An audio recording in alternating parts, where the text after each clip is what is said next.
같이 기도함으로 새벽기도 시작하겠습니다. 하나님, 우리의 영안이 열리기 원합니다. 세상에 어둡고 깜깜할지라도 우리는 깜깜한 가운데 헤매는 자가 아니라 어둠과 싸우는 사람이 아니라 빛을 바라보는 사람, 눈이 열린 사람으로 살아가기 원합니다. 세상 사람들과 똑같은 말을 하고 똑같은 생각을 하고 똑같은 반응을 하고 똑같은 태도로 살아가는 것이 아니라 내 안에 빛이 있기 때문에 어둠을 멀리하고 빛을 따라갈 수 있는 지혜로운 사람, 그리스도와 함께 동행하는 믿음의 삶을 살아갈 수 있는 오늘 하루가 되게 하여 주옵소서.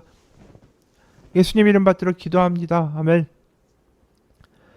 오늘은 사도행전 9장 32절에서 43절입니다. 9장 32절에서 43절입니다. 그때 베드로가 사방으로 두루 다니다가 루다에 사는 성도들에게도 내려갔더니 거기서 애니아라 는 사람을 만나매 그는 중풍병으로 침대 위에 누운지 8해라. 베드로가 이르되 애니아야, 예수 그리스도께서 너를 낫게 하시니 일어나 네 자리를 정돈하라 한데 곧 일어나니 루다와 샤론에 사는 사람들이 다 그를 보고 주께로 돌아오니라. 요빠에 다비다라 하는 여제자가 있으니 그 이름을 번역하면 도르가라. 선행과 구제하는 일이 심히 많더니 그때 병들어 죽음에 시체를 씻어 다락에 누이니라. 루다가 요빠에서 가까운지라 제자들이 베드로가 거기 있음을 듣고 두 사람을 보내어 지체 말고 와 달라고 간청하여 베드로가 일어나 그들과 함께 가서 이름에 그들이 데리고 다락방에 올라가니 모든 과부가 베드로 곁에 서서 울며 도르가가 그들과 함께 있을 때에 지은 속옷과 겉옷을 다 내보이거늘 베드로가 사람을 다 내보내고 무릎을 꿇고 기도하고 돌이켜 시체를 향하여 이르되 다비다야 일어나라 하니 그가 눈을 떠 베드로를 보고 일어나 앉는지라. 베드로가 손을 내밀어 일으키고 성도들과 과부들을 불러 들여 그가 살아난 것을 보이니 온 요빠 사람이 알고 많은 사람이 주를 믿더라. 베드로가 요빠에 여러 날 있어 시몬이라 하는 무두장의 집에서 머무니라. 아멘. 오늘 본문의 앞에 우리가 어제 본 31절의 말씀이 있죠. 그리하여 온 유대와 갈릴리와 사마리아 교회가 평안히 든든히 서가고 주를 경외함과 성령의 위로로 진행하여 수가 더 많아지니라. 그러니까 이게 유대와 갈릴리와 사마리아에다가 여러 군데의 교회들이 든든하게 세워지기 시작하니까 사도들이 해야 할 일이 생기는 거예요. 각 지역에 세워진 교회와 공동체를 신방해야 되는 거죠. 그리고 그들을 다 잘 보살펴야 되고. 그래서 32절에 그때 베드로가 사방으로 두루 다니다가 사방에 세워진 교회들을 신방하고 다니는 거예요. 그러다가 이제 루다에 사는 성도들에게도 내려갔다. 루다에도 이제 공동체가 만들어졌다라는 거죠. 루다는 예루살렘에서 북서쪽으로 40km 정도가 떨어진 곳이에요. 그곳을 방문하니까 8년 동안 중풍으로 병상에 누워 지내는 애니아라는 남성 성도가 있었어요. 그래 본 베드로가 선포하죠. 34절. 베드로가 이르되 애니아야, 예수 그리스도께서 너를 낫게 하시니 일어나 네 자리를 정돈하라 한데 곧 일어나니. 마치 베드로가 성전 미문에 앉아있는 안진뱅이를 손을 잡아 일으키는 것 같이 예수님의 이름으로 그를 벌떡 일으킵니다. 그런데 여기서 눈에 띄는 것은 이렇게 기적이 일어나는데 이 기적이 일어나는 상황을 완료형으로 쓴 것이 아니라 과거형으로 쓴 게 아니라 이 진행형으로 문법적으로 사용하고 있어요. 그게 34절이에요. 베드로가 이르되 애니아야, 예수 그리스도께서 너를 낫게 하시니. 그러니까 이 치유와 회복과 놀라운 기적들이 멈춘 게 아니라 계속 일어나고 있었다라는 거예요. 교회에서. 성령의 역사하심이 마치 바람처럼 이 사도들과 함께 이 공동체 초기 교회들을 휩쓸고 있다라는 거죠. 수많은 핍박과 탄압이 있죠. 하지만 그럼에도 불구하고 이 제자들을 향해서 하나님의 성령과 성령의 어떤 후원과 위로하심과 역사하심이 계속 막 드러나고 있는 거예요. 그러니까 계속해서 숫자가 늘어나는 거예요. 계속해서 교회들이. 그 42절에 온 요파 사람이 알고 많은 사람이 주를 믿더라. 그러니까 성도들이 계속 늘어나는 상황이 있었는데 성령의 역사들이 막 불의 듯 일어나고 있었는데 막 몇천 명씩 막 회심하고 예수님을 믿고 불같은 역사가 있었는데 갑자기 이때 하나의 브레이크가 걸리는 일이 벌어지죠. 그게 37절에 나오는 말씀이에요. 37절에 그때에, 이 그때라는 게 사실은 장면이 전환되는 거죠. 뭔가 급격한 변화가 있다라는 거예요. 우리 32절에도 뭐 그때 베드로가 사방으로 두루 다니다가 이렇게 나오는데, 여기 그때에는 원래 원문에는 없습니다. 원에는 없어요. 그러니까 쭉 읽다가 갑자기 그때에 이렇게 튀어나오는 건 37절이 처음이에요. 그러니까 뭔가 반전이 있었다라는 거죠. 성령의 바람이 막 불고 있던 그때에 갑자기 황당하고 충격적인 사건이 터졌다. 37절에 그때 병들어 죽음에 누가요? 이 도르가, 다비다라고 하는 여제자가 정말 선행과 구제에 힘썼는데 죽었다라는 거예요. 갑자기. 그러니까 이게 뭐 순교해서 죽은 것도 아니고 병사했습니다. 선행과 구제하는 일이 많았다 할 때, 이 선행과 구제하는 일이라는 말이 굉장히 의미심장해요. 왜냐하면 교회에서, 초대교회가 가장 중요시했던 게 뭐냐면 이 구제와 선행의 일이었죠. 그래서 사도들에게 제사를 바치고 그것을 가지고 사람들에게 나누는 일도 있었고, 실제로 이 도르가라는 여인이 구제의 일에 있어서는 굉장히 애썼던 사람이었어요. 그러니까 교회를 세워가는데 굉장히 중요한 역할을 하는 사람이었다라는 거죠. 실제로 이 시체를 어디다 두었다라고 말합니까? 이 다락에다가 두었다라고 이야기해요. 다락방에 두었다라는 건 이 집이 굉장히 컸다라는 거예요. 그 당시에 다락방에 있었다라는 건. 그러니까 아마도 이 요바에 교회가 어디에 있었을까? 신학자들은 아마 이 도르가 이 여인의 집에 있었던 게 아닌가. 자신의 집을 교회의 공동체에 내놓은 여인이 아니었을까. 그러면서 선행과 구제를 정말 애써서 했던 여인이 아니었을까. 그러니까 한마디로 자신의 모든 걸 걸고 예수 그리스도를 믿고 던졌다라는 거죠. 앞서 얘기한 대로 이 구제가 굉장히 중요한 사역이었다라는 것, 2장 42절에 44절에 이런 말씀 나오잖아요. 사도행전 2장 42, 44. 그들이 사도의 가르침을 받아 서로 교제하고 떡을 떼며 오로지 기도하기를 힘쓰니라. 44절에 믿는 사람이 다 함께 있어 모든 물건을 서로 통용하고, 45절 또 재산과 소유를 팔아 각 사람의 필요를 따라 나누어 주며, 46절 날마다 마음을 같이 성전에 모이기를 힘쓰고 집에서 떡을 떼며 기쁨과 순전한 마음으로 음식을 먹고.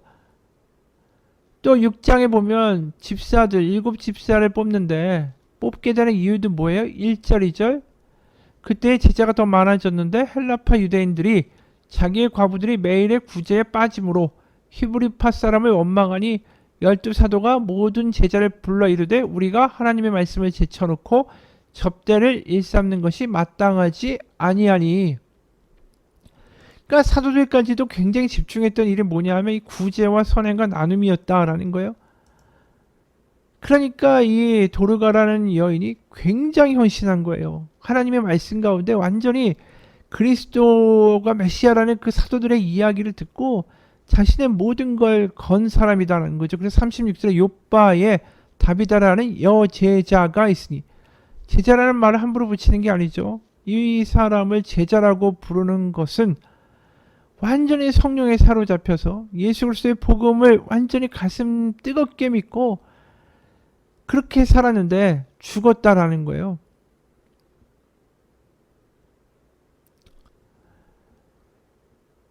이러다 보니까 많은 여인들이 통곡을 하는 거죠.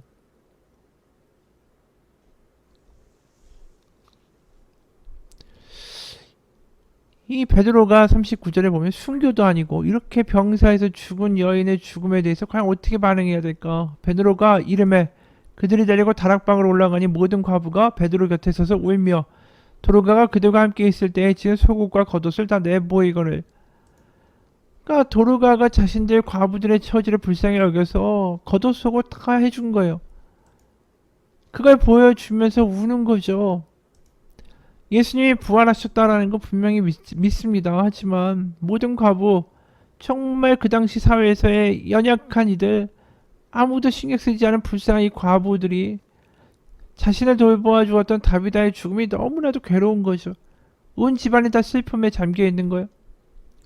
게다가 37절에 그때 병들어 죽음에 시체를 씻어 다락에 누이니라. 그러니까 이 다비다를 쫓아다니던 과부들이 얼마나 가난하면은 원래 시체를 씻은 후에는 향유나 기름을 발라야 되는데 그것도 못하고 그냥 닦아주기만 하고 거기에 그러고 있는 거예요. 그러니 그 다락방에 그 집에 얼마나 슬픔이 많았겠어요. 베드로가 왔을 때 그 과부들의 얼굴을 보는 순간에 마음이 어떻겠는가. 바로 가슴 아픈 그 사건 가운데 도르가의 시체를 둔 과부들의 얼굴 가운데 헐레벌떡 달려왔던 베드로는 과연 무슨 마음과 무슨 생각이 들었을까? 그리고 그 앞에 그녀가 지어줬던 속옷과 겉옷을 보여줬을 때 베드로의 마음은 어땠을까? 하나님의 마음은 어땠을까요? 베드로가 그 주님의 마음을 가지고 기도하는 거죠. 40절 베드로가 사람을 다 내보내고 무릎을 꿇고 기도하고 돌이켜 시체를 향하여 이르되 다비다 일어나라 하니 그가 눈을 떠 베드로를 보고 일어나 앉는지라. 여기를 그대로 베드로가 아람어로 이야기했다면 다비다 쿰이에요. 다비다 쿰. 쿰 일어나라 다비다 일어나라 다비다 쿰. 근데 이 말이 굉장히 누가 했던 말과 유사하죠. 달리다 쿰. 예수님이 하셨던 이야기하고 너무 비슷하죠. 예수님이 사역을 하실 때 소녀를 살리고 소녀 일어나라 할 때 달리다 쿰 하면서 그 손을 잡아 일으키셨죠. 오늘은 다비다 쿰 다비다 일어나라 그러자 41절에 베드로가 손을 내밀어 일으키고 성도들과 과부들을 불러들여 그가 살아난 것을 보이니 온 요파 사람이 믿고 많은 사람들이 주를 믿더라. 다비다가 살아납니다. 스데반도 순교해서 죽었죠. 순교한 스데반을 다시 살렸다는 이야기는 없어요.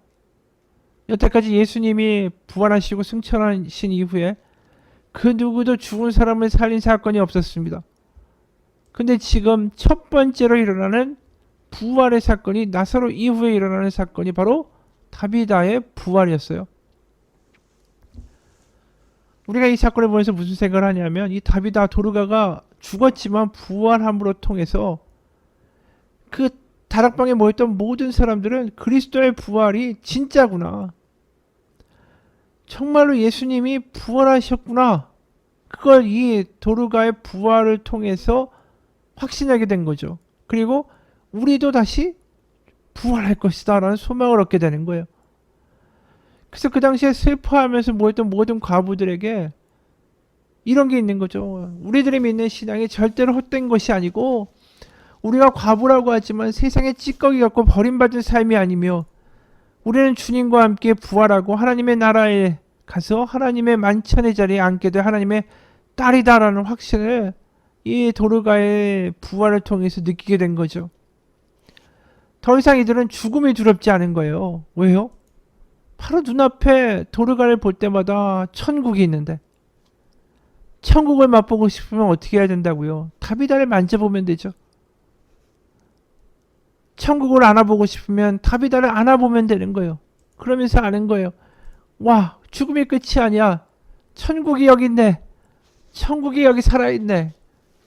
그러면서 이 과부들과 이 교회들이 하나님 가운데 놀랍게 달려가는 믿음의 사명자들이 된 거죠. 이게 바로 초대교회가 경험했던 부활 신앙이었던 거예요. 우리도 이런 부활에 대한 신앙이 있었으면 좋겠습니다. 우리 가운데 이 세상이 끝이 아니고 다음 생이 있다라는 것을 느끼고 살아갈 수 있는 은혜가 있기 원합니다. 이 부활을 경험한 초대교회 교인들이 하나님을 향하여 달려가며 천국 소망을 가지고 살았던 것처럼 우리 가운데도 그런 소망이 있었으면 좋겠어요. 비록 우리 가운데 죽은 사람이 살아나는 역사가 없다 할지라도 그것이 초대교회에 일어난 몇 안 되는 사건이었다 할지라도 우리 가운데는 성령을 통하여 천국에 대한 소망이 분명하게 생겼으면 좋겠습니다. 2016년도 전라북도 교육청 공모전 동시 부분에 이 IC 최우수상 수상을 한 시가 있습니다. 이슬이라는 아이가 6학년 아이인데 거기에 가장 받고 싶은 상이라는 시를 썼어요. 아무것도 하지 않아도 짜증 섞인 투정에도 어김없이 차려지는 당연하게 생각되는 그런 상. 하루에 3번이나 받을 수 있는 상, 아침상, 점심상, 저녁상, 받아도 감사하다는 말 한마디 안 해도 되는 그런 상. 그때는 왜 몰랐을까? 그때는 왜 못 보았을까? 그 상을 내주시던 주름진 엄마의 손을 그때는 왜 잡아주지 못했을까? 감사하다는 말 한마디 왜 꺼내지 못했을까? 그동안 숨겨놨던 말, 이제는 더 받지 못할 상. 앞에 앉아 홀로 되뇌어 봅니다. 엄마 사랑해요. 엄마 고마웠어요. 엄마 편히 쉬세요. 세상에서 가장 받고 싶은 엄마의 밥상. 이제는 받을 수 없어요. 이제 제가 엄마에게 상을 차려드릴게요. 엄마가 좋아했던 반찬들로만 한가득 담을게요. 하지만 아직도 그리운 엄마의 밥상, 이제 다시 못 받을 세상에서 가장 받고 싶은 울 엄마 얼굴상. 이 아이의 엄마가 투병을 하다가 암으로 돌아가셨어요. 가난했지만 엄마가 차려줬던 그 밥상이 그립다라고 이 아이가 이야기하는 거죠.